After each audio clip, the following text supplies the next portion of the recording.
অসাধারণ মজার একটি রেসিপি তেলাপিয়া মাছ দিয়ে কাঁঠালের বিচি আর আলু পাতলা ঝোল রেসিপি ভীষণ মজা লাগে খেতে। চলুন তাহলে রেসিপিটা দেখে নেওয়া যাক। মাছগুলোকে আমি ধুয়ে পরিষ্কার করে নিয়েছি। তারপর 1 চামচ হলুদ গুঁড়ো, তারপর স্বাদ মতো লবণ দিয়ে ভালোভাবে আমি মিশিয়ে নিয়েছি। হাত দিয়ে ভালো করে মাখিয়ে নেওয়ার পর আমি এখন মাছগুলোকে ভেজে নেব। ভেজে নেওয়ার জন্য আমি প্রথমে প্যানে তেল দিয়েছি। তেল দেওয়ার পর তেলটা যখন গরম হয়ে আসবে তখন আমি মাছগুলোকে দিয়ে নেব। 2 পাশ লাল করে ভেজে নেওয়ার পর আমি মাছগুলোকে তুলে নেব। মাছগুলো তুলে নেওয়ার পর একই তেলে আমি জিরা ফোড়ন দিয়ে দিব। তারপর কিছুটা পরিমাণ পেঁয়াজ কুচি দিয়ে দিব, দিয়ে লাল করে ভেজে নেব। লাল ব্রাউন করে যখন ভেজে নেওয়া হয়ে যাবে আমার, তখন আমি বাটা মশলা দিয়ে দিব।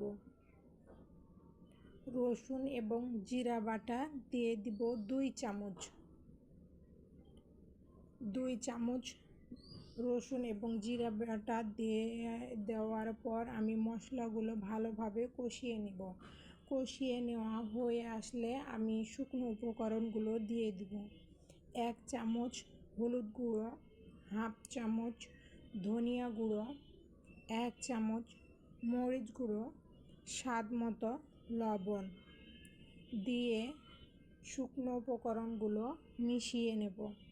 মিশিয়ে নেওয়ার পর আমি কষানোর জন্য পানি অ্যাড করব।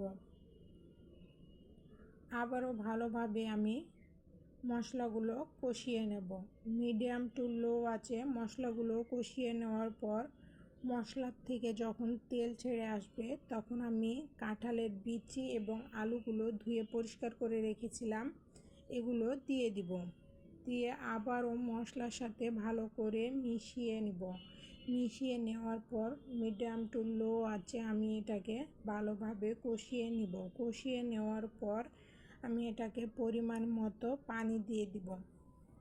পরিমাণ মতো পানি দেওয়ার পর আমি তেলাপিয়া মাছগুলো ভেজে রেখেছিলাম সেগুলো দিয়ে দিব। দিয়ে ঢাকনা দিয়ে কিছুক্ষণের জন্য ঢেকে দিব।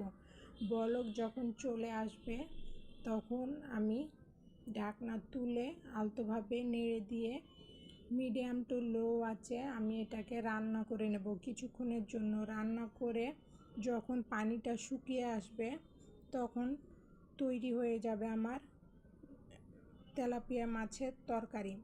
শেষ পর্যায়ে লবণটা চেক করে নিতে হবে, নিয়ে ঝোলটা কমিয়ে নিয়ে নামিয়ে নিতে হবে। মাশাআল্লাহ, অনেক সুন্দর হয়েছে। কেমন হয়েছে কমেন্টে অবশ্যই জানাবেন। আর এই রেসিপিটা বাসায় আপনারা একবার হলেও তৈরি করে দেখবেন, ভীষণ মজা লেগেছে খেতে। আজকের ভিডিওটা এ পর্যন্তই। সবাই ভালো থাকবেন, সুস্থ থাকবেন। আল্লাহ হাফিজ।